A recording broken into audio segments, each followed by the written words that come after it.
Namaste, I am Dr. Chetali Saman, an Ayurveda physician and a diet and lifestyle expert.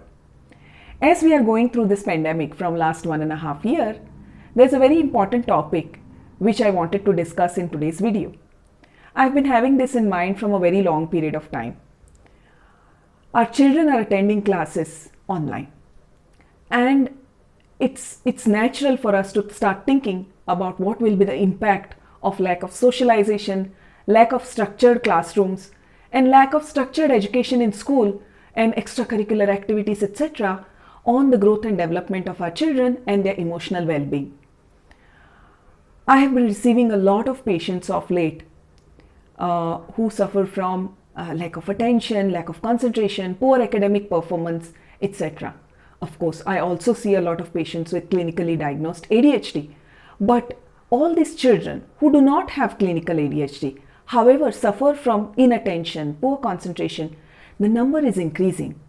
There are a lot of studies which are being conducted, and people are trying to do studies on children and gather data as to how this pandemic and social isolation and lack of proper classroom education has impacted children. And what it shows is that in a long run, it can have a long-lasting effect on their memory, on their concentration, and their general development, emotional development, their social development will be impacted by it.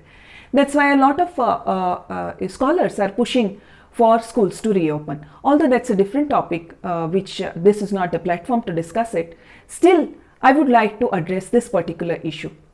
Constant exposure to screen time, watching videos or attending classes, that exposure definitely affects our brain's capability to focus.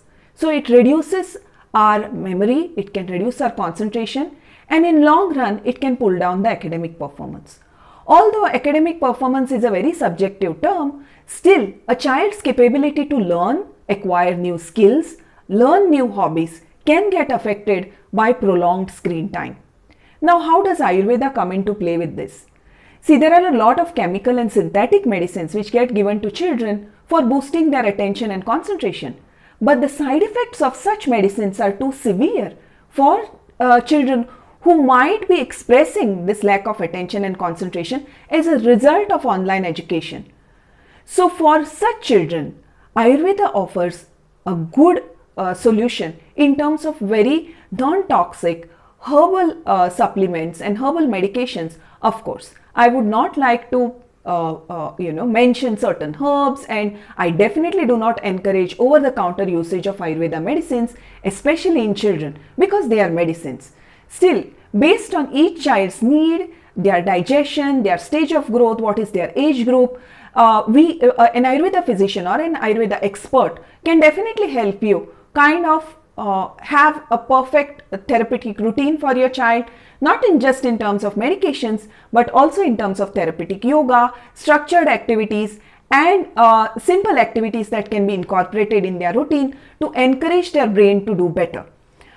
This is a need of the hour, and I would really urge parents not to brush this aside as something which will go away on its own. Do seek help. Before we start using, I've also met a lot of parents who loosely use the term ADHD for their children. ADHD is a very severe condition, and I really do not advise this diagnosis to be used loosely or that title to be attached to your child, that my child has ADHD or so and so has ADHD. It's a very serious condition, and proper diagnostic tools need to be used. Proper questionnaires and rating scales need to be used by a trained person to arrive to a correct diagnosis. So when that is done, we can get correct answers and a proper protocol as to how we can help children who might be suffering from such issues due as an impact of the pandemic. So I would definitely recommend you to seek help from an Ayurveda physician and help your child to feel better in terms of their intellectual functions and in terms of their mental and emotional well-being during the pandemic. Hope this helps you. Thank you so much.